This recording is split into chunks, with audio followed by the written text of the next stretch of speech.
A 50-year affair, if you can believe it, turned out to be the very key that helped police catch the man who killed a 13-year-old girl. Sounds impossible, right? But this really happened. Every bit of it. Yara walked just a few hundred yards to return a stereo to her coach and vanished without a trace. 3 months later, they found her body under a pile of dry leaves, covered in stab wounds. I still can't wrap my head around this. It took 4 years and a family tree going all the way back to 1716 before police finally identified the killer. All because of DNA pulled from an old postage stamp. And to this day, one detail in this case still gives people chills because it's never been explained. So what do you think so far? Stick around to the end because I'm about to walk you through this entire insane story. This video is a dramatized retelling based on publicly available investigation records and Italian court proceedings. Massimo Bossetti was sentenced to life in prison by the trial court in 2016 for the murder of Yara Gambirasio. The verdict was upheld through appeal and the court of final review, and now is legally final. Certain details, most notably the origin of the gym coach Silvia's blood found on the victim's sleeve, remain officially unexplained to this day and continue to be debated in Italian public discourse. Some scenes recreate emotions and settings for illustrative purposes and are not verbatim quotes from the case file. In a town where no one thought twice about leaving their door unlocked at night, a 13-year-old girl walked out of her front door at 5 in the afternoon. No one in her family knew it would be the last time they'd see her alive. Brambate di Sopra is a small town in northern Italy, home to just over 7,000 people. Everyone there knows everyone else. A child walking alone was nothing out of the ordinary. Yara Gambirasio grew up in that quiet, easy world. A cheerful girl with a loving family and one true passion, gymnastics. That afternoon, November 26, 2010, Yara had one small errand to run. She wanted to return a stereo she'd borrowed from her coach at the gym, just a few hundred yards from her home. She told her parents she'd be back in about an hour. The door closed behind her. Her footsteps faded into the late November dusk. No one worried. Why would they? The walk took only a few minutes, and this was a place where nothing bad had ever happened. At the gym, everything unfolded like any other afternoon.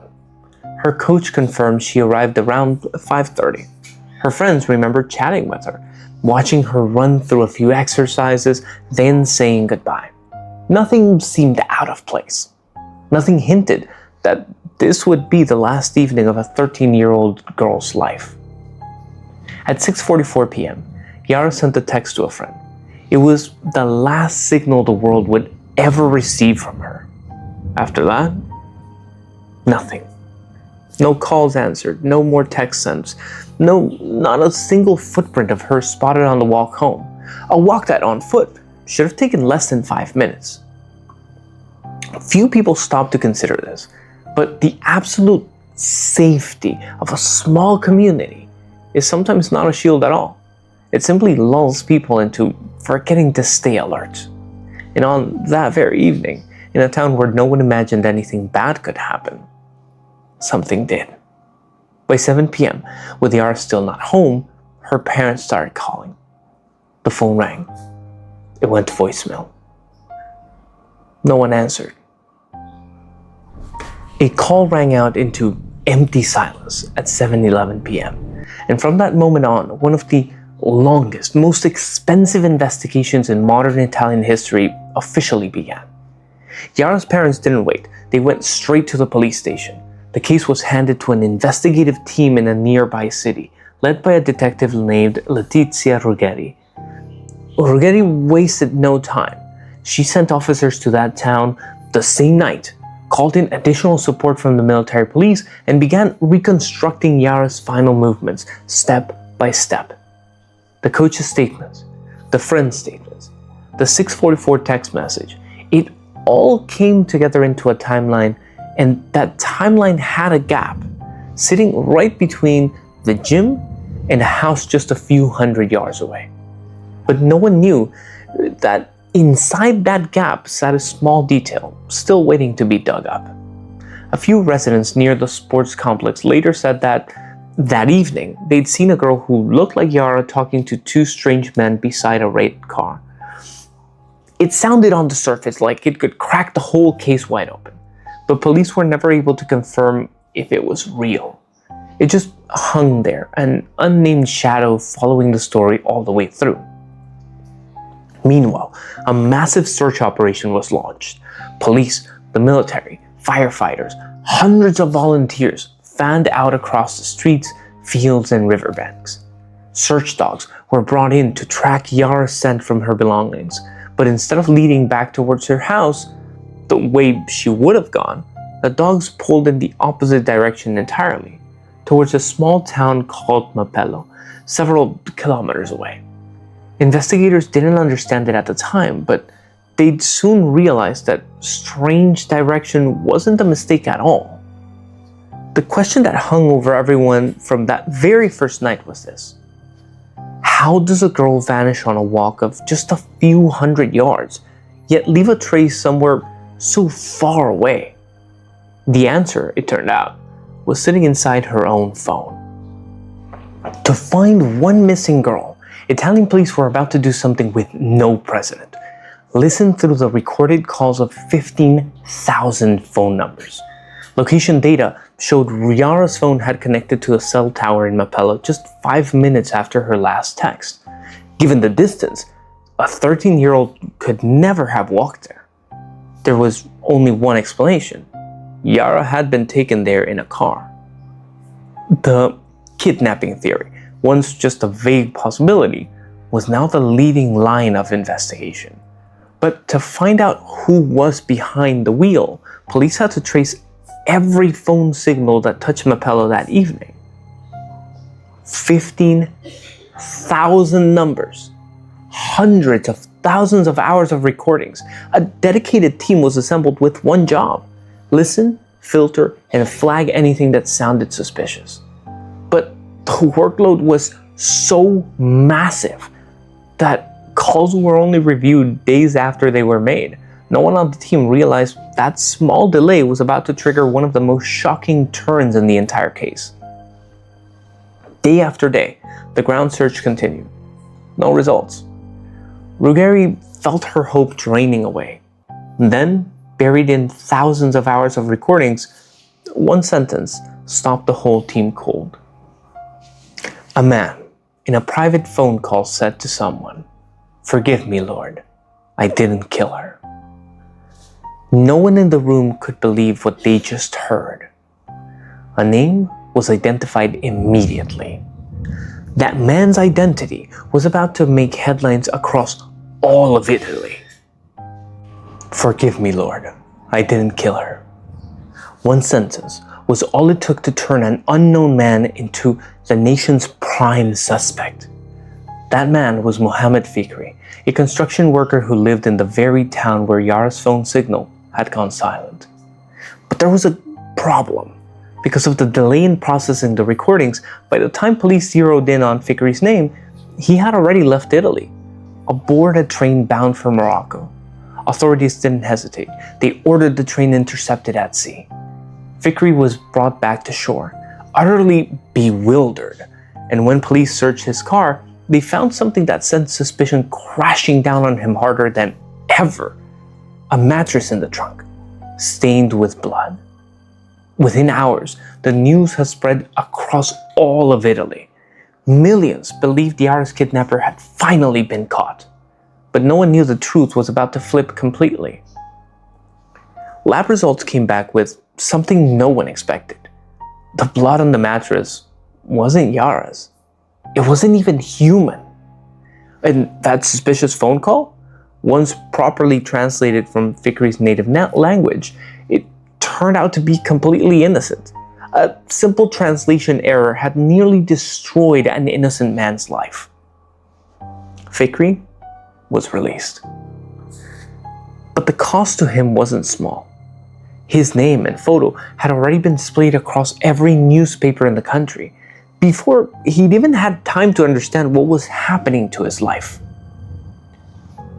There's something worth sitting with here. When the pressure to catch someone grows too intense, the line between reasonable suspicion and rushed accusation gets dangerously thin. And the price of that rush sometimes is paid by someone who had done nothing to do with it. When word of Ficker's exoneration spread, the hope of an entire nation collapsed along with it. But that disappointment was nothing compared to what was waiting in an empty field not far away. A man was simply trying to save his remote-controlled airplane from crashing. He had no idea what he was about to find would haunt an entire country for years to come. It was February 26, 2011, exactly 3 months since the night Yara vanished. The man had been flying his model plane over a field about 6 miles from Yara's house. The plane malfunctioned, forcing him to make an emergency landing in a patch of tall, overgrown grass. Walking in to retrieve it, he noticed a pile of rags in the grass. At first, he didn't think much of it. Then he saw a pair of boots poking out from underneath. Police arrived immediately, and when Letizia Ruggeri reached the scene, she didn't need lab results to know who it was. The clothes. She recognized them instantly, the outfit Yara had worn that fateful afternoon. 3 months exposed to the elements had left the body decomposed almost beyond visual recognition. But for Ruggeri, who had spent 3 relentless months searching for this girl, nothing more was needed. The autopsy later confirmed the cause of death: multiple stab wounds. There was no sign of sexual assault, but part of Yara's clothing had been removed. What investigators found next made the question of motive even harder to answer. If this wasn't a sexually motivated crime, what exactly did the killer want? No one had an answer. Not yet. Sometimes justice doesn't come from a well-run investigation. It comes from the smallest coincidence imaginable, like a toy airplane malfunctioning in exactly the right place at exactly the right time.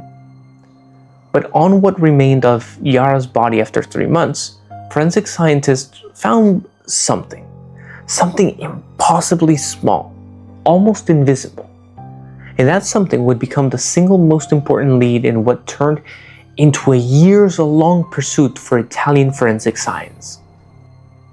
Police now had the killer's full DNA profile in hand. But there was a problem that stopped the entire investigation cold. It didn't match anyone, in any database, anywhere in Italy. No criminal record, no file, a name that simply didn't exist in the system. So began an operation with no precedent. Thousands of DNA samples were collected from Yara's family, her friends, anyone who had ever set foot near the gym where she was last seen. 3 laboratories across Italy worked in parallel. But even with those resources, the matching process could take years. So month after month, the results came back the same. No match. Ruggeri by now, faced with pressure from another direction entirely, not just the case, but the public. The media questioned her competence. Some politicians openly called for her removal of the investigation. But Ruggeri didn't stop. She had a bold idea. Near where Yara's body was found sat a nightclub, known as a gathering spot for people with criminal records. She quietly launched a new operation, collecting DNA from the club's regulars every weekend. There was no guarantee it would work, but it was the only option left. And then something unexpected happened. A partial match appeared, belonging to a man called Damiano. Just as everyone believed the case might finally be closing, a startling detail emerged. Damiano's mother had worked as a housekeeper for Yara's family for 10 years. A chilling coincidence, but in the end, only a coincidence. Damiano had an airtight alibi. He'd been on another continent when the murder happened. Damiano wasn't the killer. But in his blood, forensic experts found something far more important than a suspect. Whoever the real killer was, they had to be related to him by blood. The door to a family secret buried for generations had just cracked open. To find the killer still walking free, Italian investigators were about to attempt something that sounded almost unbelievable, tracing a family tree all the way back to 1760. At the time, genetic genealogy was still brand new territory for criminal investigations, almost never attempted at this scale. Ruggeri's team combed through thousands of archived records, birth certificates, marriage licenses, old ledgers, trying to reconstruct the blood relationship between Damiano and whoever had really killed Yara. Meanwhile, outside pressure never let up. The press kept calling the investigation a failure, but behind closed doors, Ruggeri's team kept working, night after night. And then a surprising lead surfaced. It pointed to a name, Giuseppe. There was just one problem. The man had died years earlier. Undeterred, investigators tracked down his widow, and there they found something no one expected. Old postage stamps, still stuck to letters he'd once sent, carefully kept all these years. From the backs of those stamps, where a trace of his saliva had dried decades ago, scientists managed to extract a DNA profile. The result? Giuseppe was very likely the father or grandfather of Yara's killer. But when compared against his two legitimate sons, neither was a full match. That left only one possibility. Giuseppe may have had another child, one his own family never knew existed. There's a cold truth in that moment. Family secrets, no matter how carefully guarded, no matter how deep they're buried, can leave behind biological traces that never fully disappear, waiting decades to be uncovered. If Giuseppe really did have a secret child, the next question could only be, who was the woman? And the answer, as it turned out, had been hiding in plain sight for half a century, inside one of his oldest habits.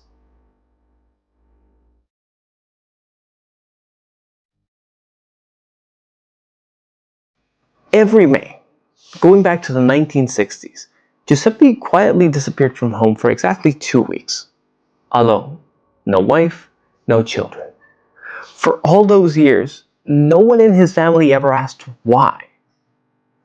Investigators discovered that each time he traveled to a small spa resort near Milan.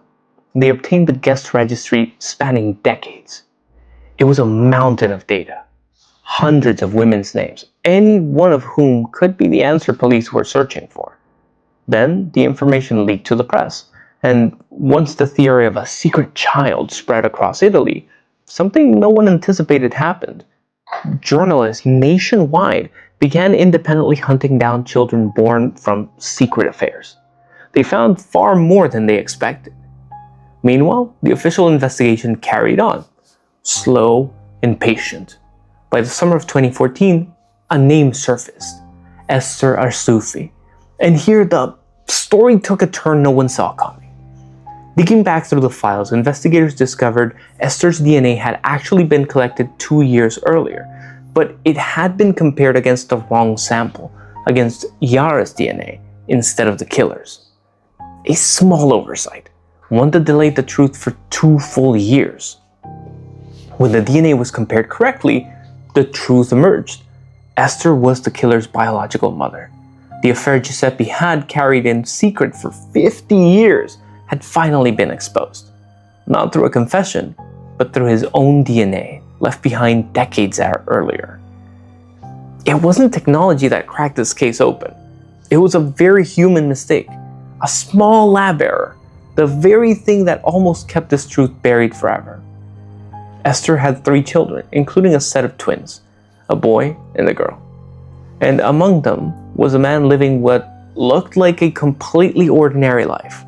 A job, a family, children of his own, just steps from where Yara's phone signal had disappeared.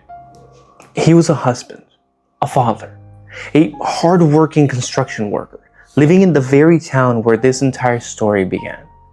And for 4 years, not a single person around him ever suspected a thing. His name was Massimo Bossetti, 42 years old. Now, to collect his DNA without raising suspicion, Ruggeri devised a simple but effective plan. Set up a sobriety checkpoint on the road Bossetti drove to work every morning. That morning, under flashing police lights on a quiet country road, Bossetti blew into the breathalyzer without a hint of suspicion. His saliva sample was sent off in silence. Nearly 4 years of waiting. Thousands of DNA samples ruled out. Hundreds of records traced back to 1716, and finally, the answer came from a man living just minutes on foot from the crime scene. A perfect match. But that was only the beginning. As police dug deeper into Bossetti's life, they uncovered a string of troubling details. His browser history, a phone that had been switched off during the exact window Yara disappeared, and a car with no license plates, his own car, caught on security footage near the sports complex just minutes before she vanished. Piece by piece, everything fell into place. An ordinary-looking life on the outside, a stable job, a settled family, isn't always proof of what's really happening underneath. Bossetti was arrested in June 2014. He maintained his innocence. But the trial ahead wouldn't just decide Bossetti's fate. It would expose one final secret, one that, to this day, still hasn't been fully explained. In court, Bossetti's wife swore he'd been home having dinner with the family at the exact moment Yara vanished. But security footage was about to shatter that alibi completely. In the summer of 2015, Bossetti's trial drew the attention of millions across Italy. According to the prosecution's case, Bossetti had stalked Yara for days, possibly weeks before making his move, a claim laid out by the prosecution, never admitted by Bossetti himself. The defense didn't back down easily. They argued Bossetti suffered from frequent nosebleeds, which could explain some of the biological evidence. They also pointed out that the type of DNA used to convict him changes very slowly across generations, meaning in theory, it could belong to any man in the same bloodline. But other evidence kept piling up. One witness, who lived on the street Yara had walked down, had testified that she'd heard screaming coming from a car that sped past her house that night, a car that looked exactly like Bossetti's. Then, in the middle of the trial, the defense dropped a bombshell of their own. Blood belonging to a gym coach named Sylvia was found on the sleeve of Yara's jacket. Sylvia's father recalled that on the night Yara vanished, his daughter had cried all night long. That same evening, she texted her brother, and the two of them had deleted the messages right after, leaving no trace of what was said. When questioned in court, Sylvia gave only one answer over and over. I don't know. No one, not even the court, could get her to say anything more. There's a cold truth that this case leaves behind. Even after justice has spoken, not every question gets answered.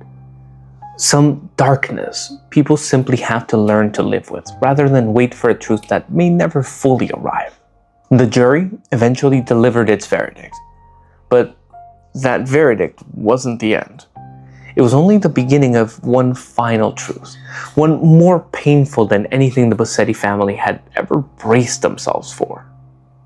Bossetti was sentenced to life in prison, but just one day later, his own wife walked into the cold visiting room of the prison and said something that would completely shatter the image of the perfect family all of Italy had believed in. She confessed that none of their 3 children were biologically Bossetti's. Throughout their marriage, she had been involved with several other men. Bossetti, the man just sentenced to life for killing a child, never knew that the 3 children he'd loved and raised weren't his own. And in another corner of the story, an eerie pattern repeated itself. Esther's 3rd child, the woman who'd been Giuseppe's secret for 50 years, also wasn't biologically related to either her legal husband or to Giuseppe. A secret affair, it seems, had echoed across generations within the very same bloodline. As for Sylvia, the woman whose blood was found on Yara's sleeve, she went on living an ordinary life. No explanation was ever given. To this day, no one knows for certain why her blood was on there on that one fateful evening. That small, never explained detail still leaves a portion of the Italian public uneasy. Is Bossetti's conviction really the whole truth, or only a part of it? In the end, the Yara Gambirasio's case isn't just the story of a killer exposed after 4 years of relentless pursuit. It's a reminder that family secrets, no matter how small, no matter how carefully hidden, can carry consequences that fall on people who never saw them coming and never deserved them. And maybe the one thing any of us can do isn't to stop secrets from existing at all. It's to teach the children we love to always stay in touch, to always let someone know where they're headed, even on the shortest, most familiar walk of just a few hundred yards. Because sometimes the shortest, most familiar path is the most dangerous one of all. If you're drawn to true crime stories built on real investigation files and court records, hit subscribe and turn on notifications. Every week we'll keep bringing you carefully researched case files, a closer look at how justice gets found even in the most complicated cases.